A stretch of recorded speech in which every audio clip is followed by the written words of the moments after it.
Alléluia.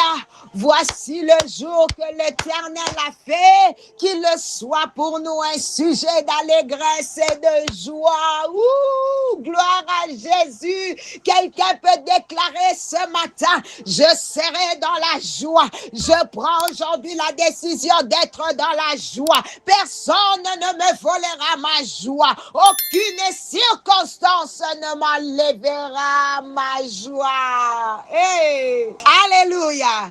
Bien-aimé, écoute-moi. Tu as droit à la joie. Tu as droit au bonheur. Même si les diables combattent ta joie. Même si tes ennemis n'aiment pas te voir sourire. Même si les circonstances veulent t'enfermer dans la tristesse. Laisse-moi te rappeler que la joie est ton héritage en Jésus-Christ. Ce matin, quelqu'un est en train de dire, Seigneur, enlève de moi cet esprit de tristesse. Enlève de moi ce manteau de découragement. Je veux hériter ta joie, car la Bible déclare que la joie de l'Éternel est notre force. Alléluia. Saint-Esprit de Dieu, merci. Merci parce que tu es en train de réchauffer de cœur ce matin. Merci parce que tu es en train de communiquer ta joie à ton peuple. Oh, je vois le vent du Saint-Esprit souffler dans une maison. Je vois la tristesse quitter un foyer. Je vois la dépression perdre son pouvoir. Je vois des larmes être souillées par la main de Dieu. Alléluia. Oh, bien-aimé, peut-être as-tu perdu un être cher. Peut-être traversais-tu une saison difficile. Peut-être portes-tu un fardeau que personne ne connaît. Mais ce matin, le Seigneur t'annonce une bonne nouvelle. Il transforme ton deuil en danse. Il enlève ton vêtement de tristesse et il te revêt d'un manteau de louange. Alléluia. Seigneur Jésus. Ah.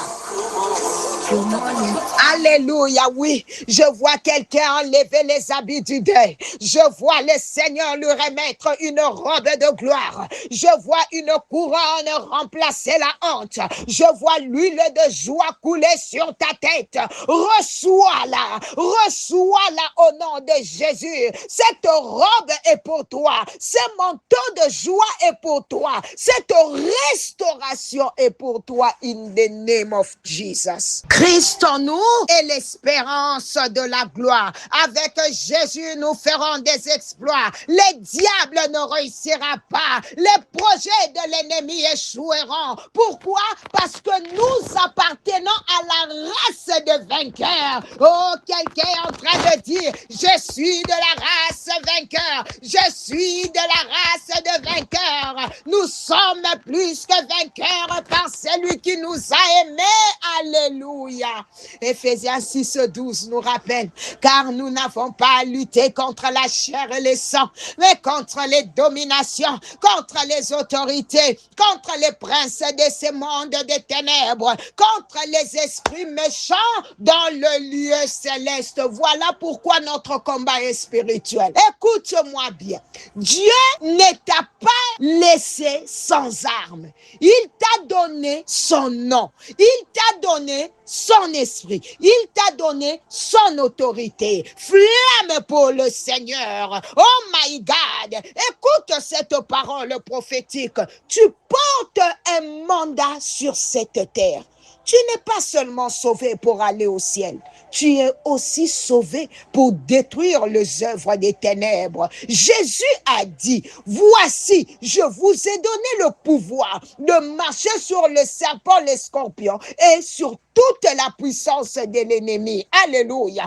Alors lève tes mains là où tu es. Et exerce l'autorité que Dieu t'a donnée. Répète après moi. Dis à partir d'aujourd'hui, je ne serai plus jamais la queue, mais toujours la tête. Je marcherai dans la victoire. Je marcherai dans la faveur de Dieu.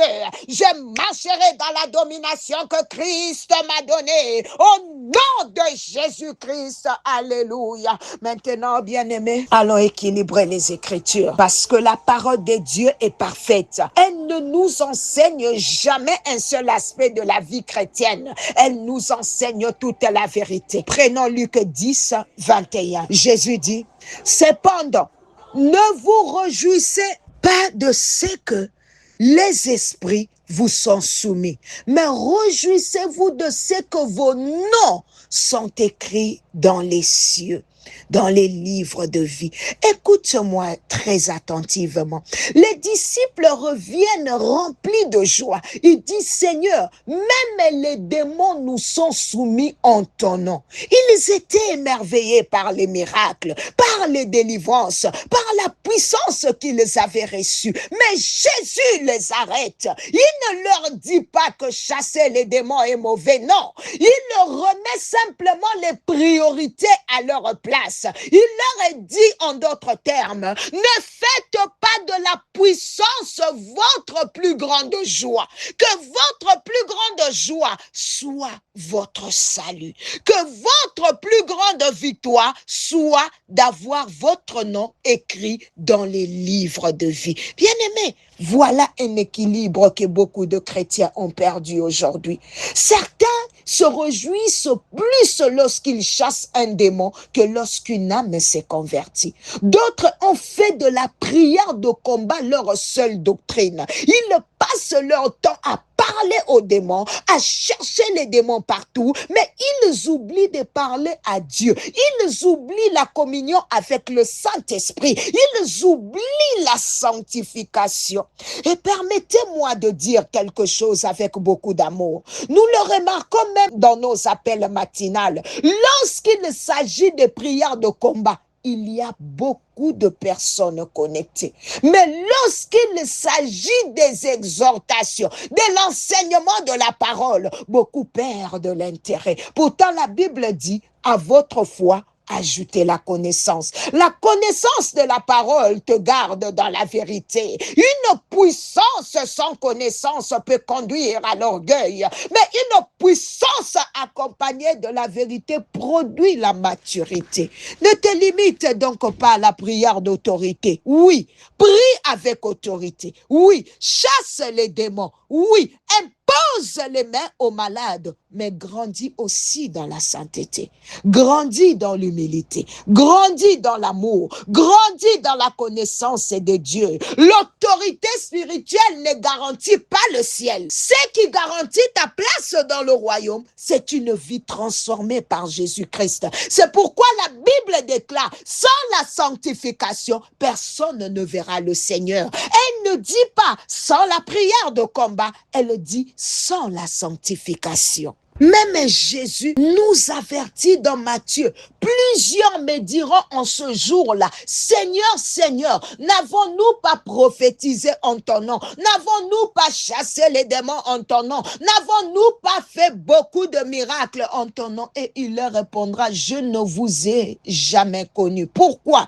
Parce qu'ils avaient la puissance, mais ils avaient perdu l'intimité. Ils exerçaient les dons, mais ils avaient négligé leur relation avec Dieu. Bien-aimé, travaille ton salut. Veille sur ta communion avec Dieu. Protège ton témoignage. Marche dans la sainteté. Nourris-toi de la parole. Que ton nom reste écrit dans les livres de vie jusqu'à la fin de ta course. Bien-aimé, Jésus était équilibré. Il guérissait les malades. Il chassait les démons. Il ressuscitait les morts. Mais il vivait aussi dans une parfaite obéissance au Père. Voilà notre modèle. Oh, ma main levée, que Dieu fasse de nous une génération remplie de puissance, mais également remplie de sainteté. Une génération qui manifeste les miracles sans perdre l'humilité. Une génération qui marche dans l'autorité tout en demeurant attachée à la croix de Christ. Alléluia. Acclame pour la parole.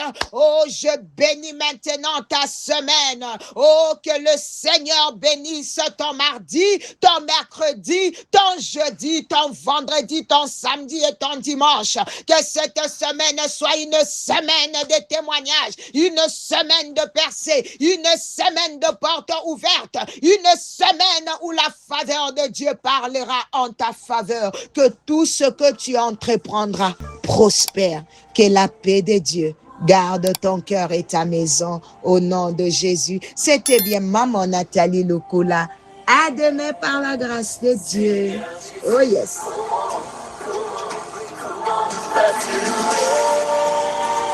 Oh yes.